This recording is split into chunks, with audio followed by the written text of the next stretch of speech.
The Cyclist, by Erik Røde, 1755. Read by Annika J. Gandhi. Continued. Chapter 3, Ponty. Scene 12. Ponty shares a story. As the evening's enchantment continued, there came a moment when Ponty, with a gentle smile, looked at Carlo. In response, Carlo's eyes softened, giving Ponty a subtle nod of approval. It was evident that Ponty had something special to share, a story that held a cherished place in their hearts. "Carlo," Ponty said with reverence, "I have a wonderful story to share." Carlo's eyes lit up, anticipating the tale that was about to unfold. Ponty, her voice trembling with emotion, began, "It was the eve of the turn of the century when our little town faced a crisis." Ponty began to weave her tale, setting the scene on the eve of the turn of the century. Ponty, described with a loving glint in her eye and her tone full of compassion, continued, "Carlo, the baby, was born as the most adorable child the town had ever seen. However, joy quickly turned to concern when, just a few days after his birth, something troubling was discovered about his blood. The town's doctor was baffled, and desperate measures were needed. The doctor said with a voice of concern, 'I've never seen anything like this.'" Ponty's voice carried the weight of history as she continued, revealing that Carlo's blood was a rare type in their region of Italy. Even in Rome, the capital, a suitable donor couldn't be found. Time was slipping through their fingers, and the entire town turned to fervent prayer, performing novenas to the Virgin Mary for the baby's well-being.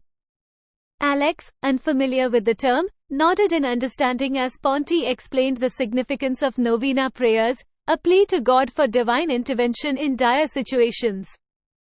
Ponty added, her voice filled with reverence, "Novenas were our lifeline, a plea to God for a miracle." Ponty, tears in her eyes, continued, "The whole town prayed day and night for a miracle." Ponty's narrative intensified as she described the pivotal moment when the doctor, in a last-ditch effort, decided to test the blood of all the townspeople. To their despair, no one in their town was a match for baby Carlo. It was a bleak situation. The doctor, his voice tinged with helplessness, admitted, "I've exhausted all possibilities." Scene 13, the grandfather. Then, as if sent by some miraculous providence, Carlo's grandfather, Angelo, appeared. He had been far away, exchanging farming knowledge with farmers from the south of Italy. No one had informed him of the dire situation because they didn't want to worry him. The entire situation had unfolded so rapidly that there was little understanding of the complexities of baby Carlo's condition. With tears welling up in her eyes, Ponty continued. Carlo's grandfather, Angelo, had arrived at the hospital in Rome, where baby Carlo had been transferred just hours earlier. Angelo, a towering figure at 6 feet 2 inches, with broad shoulders and a strong yet peaceful demeanor, had been the beacon of hope they desperately needed. Ponty described with awe, he arrived like a guardian angel. Angelo was immediately tested, and it was discovered that his blood matched baby Carlo's.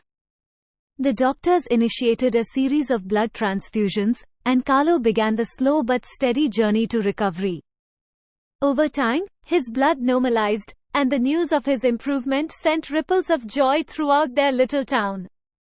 Ponty, gratitude in her voice, whispered, "Carlo's grandfather, Angelo, saved the family that day."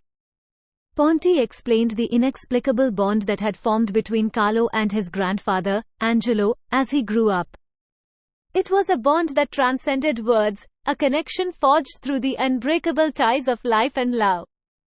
Carlo, a twinkle in his eye, recounted, "We had a pact, my grandfather and I. He would live a full life, and I would be there every step of the way." In later years, the roles reversed. Angelo fell ill and required blood.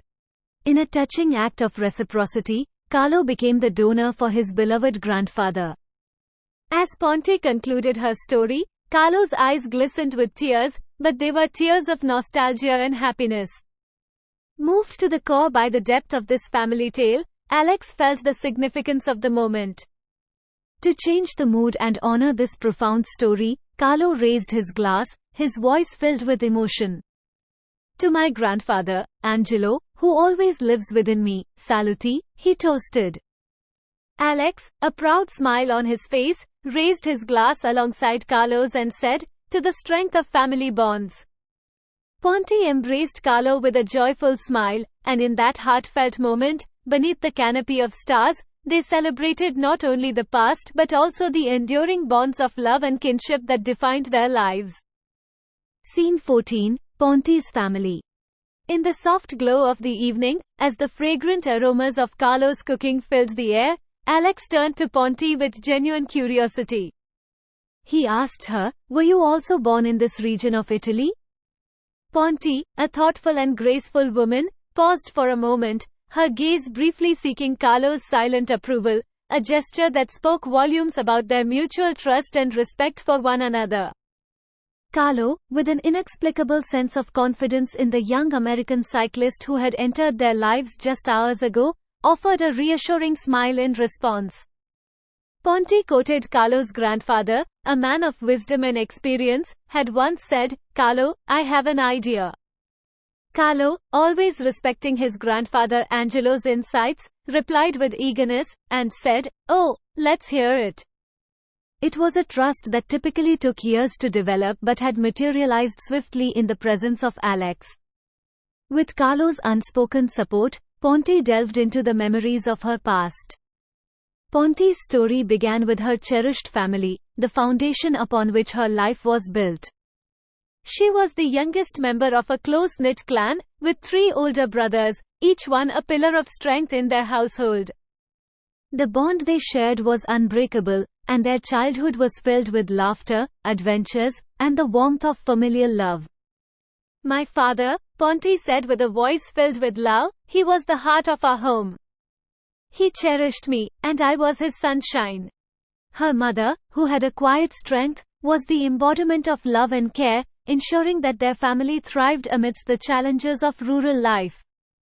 Ponti added with a hint of nostalgia, "My eldest brother would always say, our home was always filled with laughter and camaraderie.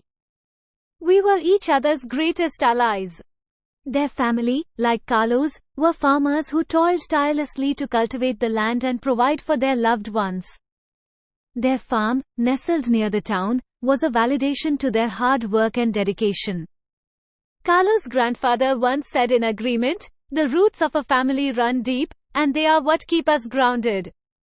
The first time Carlo caught a glimpse of Ponti, it was a casual encounter in their small town. His attention was elsewhere, his mind occupied with thoughts that had nothing to do with the young girl he had briefly seen. At that moment, there were no sparks, no immediate recognition of the connection that would bind them in the future. In a town where the love of literature and romance was a rare indulgence, Ponti was one of the exceptions. She had a deep passion for reading and an innate talent for writing. Her dreams extended beyond the confines of the countryside. She aspired to become a writer and bring back the richness of artistic culture to her family and their town. She was the one who saw beauty in every leaf, every sunset, Carlo remarked, a sense of admiration in his voice. Her father, a man who cherished Ponti, had promised her the opportunity to pursue higher education, with hopes that she would bring enlightenment back to their humble abode.